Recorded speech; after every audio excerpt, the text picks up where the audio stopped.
Movie के शुरू में एक साइंटिस्ट एक दीवार को देखते हुए दिखाई देता है। फिर वहाँ पर वो साइंटिस्ट एक लाइट बल्ब की तरफ जाता है। जब वो आदमी उस लाइट की रोशनी को बढ़ाता है तो एक स्टैचू की रिफ्लेक्शन उस रोशनी के पास दिखाई देता है। तो वो आदमी बहुत ही खुश हो जाता है, पर ज्यादा ऊर्जा के कारण वो बल्ब फट जाता है। गुस्से में आकर वो आदमी उस बल्ब को फेंक देता है।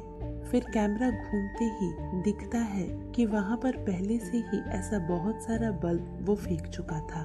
उसके बाद पैकेट से एक और बल्ब निकालता है और एक लिक्विड से उसको भिगाता है। फिर वो उस नया बल्ब को उस मशीन में सेट करता है और पावर ऑन करता है, और इस बार ये बल्ब इस ऊर्जा को सहन कर लेता है और बल्ब से एक ब्लू कलर का रोशनी निकल रहा होता है। उस लाइट के ऊपर कुछ देर के लिए एक हाथ मंडराते हुए दिखाई देते हैं, फिर गायब हो जाते हैं और फिर उस रोशनी में एक माइनर भी दिखाई देता है। फिर वो दोनों एक दूसरे की तरफ देखने लगते हैं और फिर जब साइंटिस्ट उस बल्ब को उस माइनर के रिफ्लेक्शन की तरफ धकेलता है तो उस लाइट का तार अनप्लग्ड हो जाता है और वो माइनर भी गायब हो जाता है। वो साइंटिस्ट एक दुकान जाता है और एक मेटल का रॉड खरीदता है और काम शुरू कर देता है। फिर वो एक एबंडन्ड घर में जाता है जो कि बहुत ही पुराना था। वो फ्लैशलाइट जला के अंदर जाता है और उस फ्लैशलाइट की रोशनी में उसे एक जगह एक अजीब सी परछाई दिखाई देता है।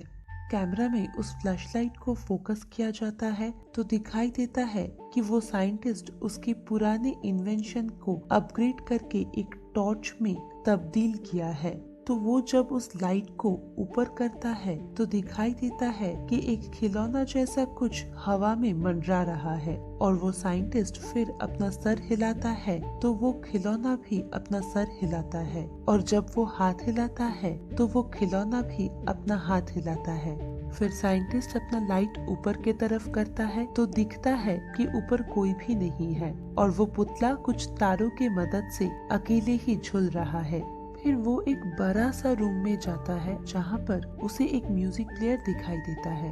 तो वो उस प्लेयर के ऊपर ब्लू लाइट फेंकते ही कुछ गाना बजने लगता है और कुछ कपल्स डांस करते हुए दिखाई देते हैं। कुछ देर बाद वो वहाँ से उस घर के एक दूसरी जगह जाता है और टॉर्च से देखता है कि कुछ मछलियाँ हवा में तैर रही है।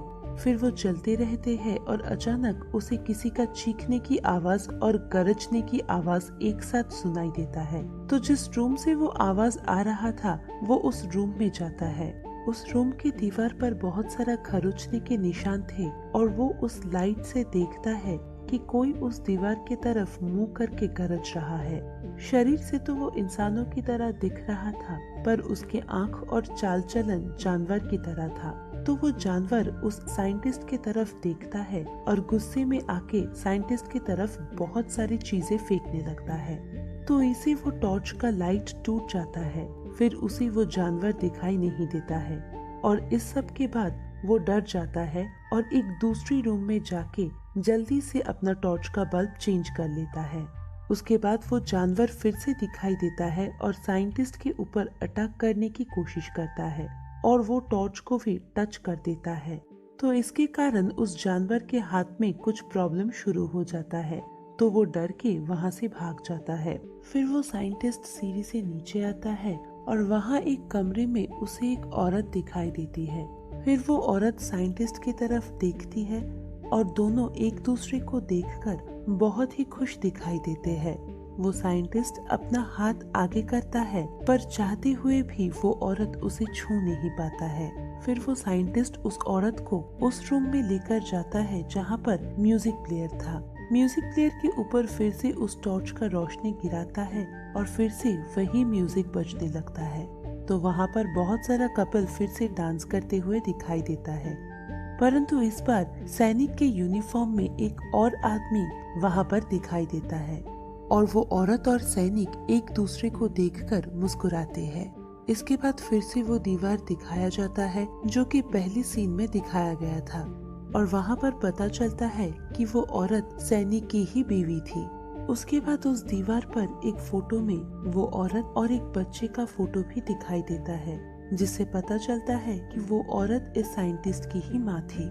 फिर से उस म्यूजिक रूम को दिखाया जाता है जहाँ पर दोनों एक दूसरे के बाहों में खो जाते हैं और वो साइंटिस्ट इसी तरह अपने मम्मी पापा के आत्माओं को एक दूसरे के साथ मिला देता है। इसी पॉजिटिव नोट के साथ इस मूवी को एक हैप्पी एंडिंग दी जाए।